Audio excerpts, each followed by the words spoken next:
In this video, we'll be taking a look at 3 college football games happening on September 10, 2022. Welcome back to Cash Out Sports. Let's dive right into it. Oh, and don't forget to subscribe and to click the bell icon to get notified as soon as these videos get released so that you have more time to plan out your bets as we provide these videos on a daily basis. I can guarantee that you'll have all the important information that you'll need on these 3 college football games after fully watching this video. One more thing before we start. If you would like to gain access to our best exclusive betting picks to take your sports betting journey to the next level, then check out our Patreon in the link down below where we offer anywhere from 1 betting pick a day up to 10 betting picks a day and much more. Now let's get started. Charleston Southern versus NC State. The Charleston Southern Buccaneers and the NC State Wolfpack meet Saturday in college football action from Carter Finley. Charleston Southern is fresh off an opener versus Western Carolina. In that matchup, the Buccaneers lost a high-scoring affair. As for NC State, they played East Carolina in their first game. The Wolfpack would end up eking out a tight victory. Charleston Southern didn't have a great season in 2021. The Bucs finished 4-6 overall and 3-4 in Big South play. That would leave the team in 5th place in the conference amid a logjam of other teams behind Kennesaw State and Monmouth. In their opener versus Western Carolina, Charleston Southern kept pace in the second half but couldn't overcome the Catamounts in a 52-38 loss. QB Ross Malmgren managed 392 yards with 5 scores and a pick, while Seth Anderson had 131 yards and 2 scores off 8 grabs. Over on the NC State side, they did fairly well in a tough conference last year. The Wolfpack went 9-3 overall and hit a 6-2 run in Atlantic Coast Conference play. NC State would end up in second place in the Atlantic Division. A planned Holiday Bowl versus UCLA was canceled due to virus issues. Matched up against East Carolina last weekend, the Wolfpack failed to score in the second half but still hung on for the 21-20 win. QB Devin Leary finished with 211 yards, 1 touchdown and 1 pick. Demi Sumo was the team's top rusher on 79 yards and a score from 14 carries. The Wolfpack barely escaped a surprisingly stout East Carolina team in their opener. The Wolfpack was outgained in total yardage 383-344, coughed up 2 turnovers, had 8 penalties, and went a sketchy 4 of 13 on third downs. Needless to say, it wasn't exactly a dominant effort. That said, NC State should have an opportunity to get their offense going in this matchup. The Buccaneers gave up a whopping 616 yards against WCU in a high-scoring shootout during Week 1, so the NC State Wolfpack to win and cover the spread as favorites is our full-game side pick.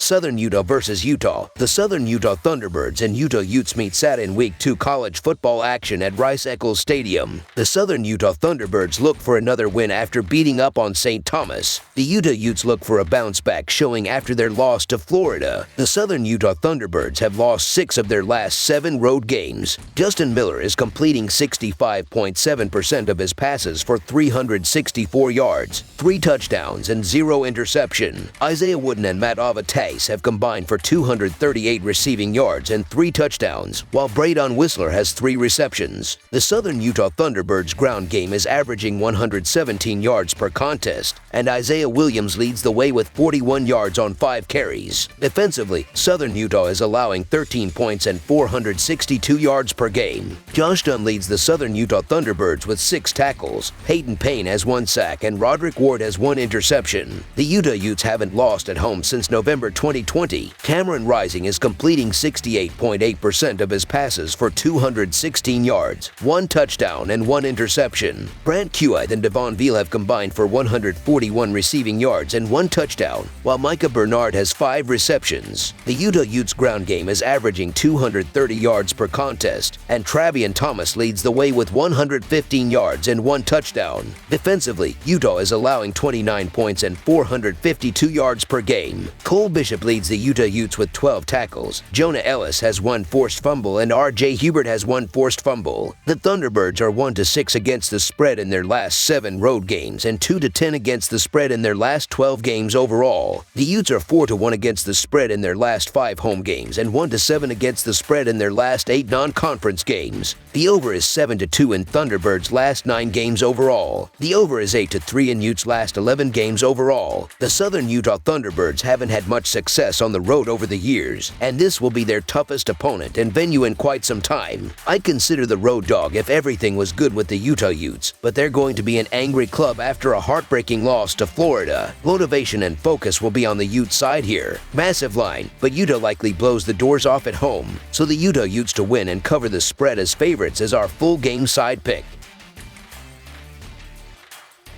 Marshall versus Notre Dame, Saturday afternoon on the college gridiron, and we will see the Sun Belt Conference square off with a team from the independent ranks as the Marshall Thundering Herd take on the Notre Dame Fighting Irish. This contest will take place at Notre Dame Stadium in South Bend, Indiana. Marshall enters this game off of a 55-3 home win over Norfolk State, while the Fighting Irish are off a 21-10 road loss to Ohio State. This will be the first time these teams have ever faced on the gridiron. The Marshall Thundering Herd has won 4 of their last 6 road games. Henry Columbi is completing 92.3% of his passes for 205 yards, 1 touchdown, and 1 interception. Talek Keaton and Devin Miller have combined for 110 receiving yards on 12 catches, while Ethan Payne has 3 receptions. The Marshall Thundering Herd ground game is averaging 380 yards per contest, and Payne leads the way with 113 yards and 2 touchdowns. Defensively, Marshall is allowing 3 points and 114 yards per game. Charlie Gray leads the Marshall Thundering Herd with 8 tackles. Kobe Cumberlander has 1 sack, and Jayshawn Kaufman has 1 pass deflection. The Notre Dame Fighting Irish have won 6 of their last 7 home games. Tyler Buchner is completing 55.6% of his passes for 177 yards, 0 touchdowns, and 0 interceptions. Lorenzo Styles and Michael Mayer have combined for 86 receiving yards on 6 catches, while Braden Lindsey has 1 reception. The Notre Dame Fighting Irish ground game is averaging 76 yards per contest, and Chris Tyree leads the way with 28 yards on 6 carries. Defensively, Notre Dame is allowing 21 points and 395 yards per game. Clarence Lewis leads the Notre Dame Fighting Irish with 7 tackles. Howard Cross 3 has 1 sack, and Benjamin Morrison has 1 pass deflection. The Thundering Herd looked impressive offensively in their last game, especially on the ground, but they were facing a Norfolk State team that had one of the worst defenses in the country last season. They are facing a different animal in the Irish, who held a good Ohio State team to 21 points in their last game. Even though they had a hard time running the ball against the Buckeyes, the Irish will pick up a lot of yards on the ground because the Thundering Herd were terrible against the run last season, giving up more than 190 yards per game, and will have a hard time slowing them down. Notre Dame's pass defense was very good against the Buckeyes in their last game. Even though they didn't get a lot of pressure on C.J. Stroud, they have a good defensive line, led by Isaiah Foskey, which will overpower Marshall's line. They also have a secondary that features 2 talented cornerbacks in Cam Hart and Clarence Lewis, and one of the best safeties in the country in Brandon Joseph, so expect them to make things miserable for Columbi. The Thundering Herd will keep things close in the first quarter, but the Irish will blow the game wide open and win big here, so Notre Dame to win and cover the spread as favorites is our full game side pick. The Marshall offense exploded for 55 points last week, but now they have to face a real CFB defense. Notre Dame showed their moxie on defense last week, especially in the first half against the Buckeyes, and they will be facing a Marshall offense that has just 5 starters back. The quarterback position is rated as one of the worst in the Sun Belt, and their offensive line is average at best. It will not hold up against one of the best defensive lines in the nation. Columbi will also have issues hitting his targets against an Irish secondary that rates as 5th best in the nation. Notre Dame does not have a strong offense, and I look for them to work on their ground game in this one, which will keep the clock moving. We also note that Marshall does have the best defense in the Sun Belt. Notre Dame will eventually pull away late in this game and get the cover, but they will not score enough for the game to go over the total. 35-10 sounds about right in this one. And lastly, we note that the under is 6-1 in Notre Dame's last 7 games on field turf. I guess you already saw where I was going with the total in this one. I had the under last week in the Notre Dame game and will come right back with it here. Under the projected total is our full game total pick. That's all for now, so if you have any other games you would like reviewed, then leave a comment down below with the game you would like analyzed.